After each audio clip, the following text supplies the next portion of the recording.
আসসালামু আলাইকুম। সবাই কেমন আছেন? আশা করি ভালো আছেন। আমিও আলহামদুলিল্লাহ আল্লাহর রহমতে ভালো আছি। যতটুকু আল্লাহ ভালো রাখার কথা অতটুকুই ভালো আছি।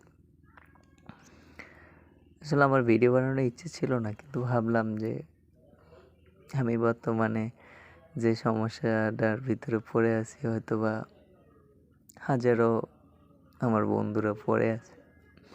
আসলে ফ্যামিলির বড় ছেলে হওয়াটা অনেক কষ্টের। আপনি সারা জীবন যা করবেন, দিন শেষে আপনার কোনো নাম হবে না। কখনো ফ্যামিলি আপনাকে ওরকমভাবে সবার সামনে ফুটিয়ে তুলবে না, সবার সামনে বলবে না যে ও এটা করছে, ও এটা করছে।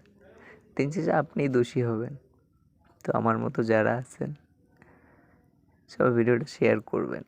আপনার পরিবারের গার্ডিয়ান কাউরে শোনার সুযোগ করে দেবেন। তাহলে তারা বুঝতে পারবে যে আসলে তাদের সন্তানটা কত কষ্টে আছে।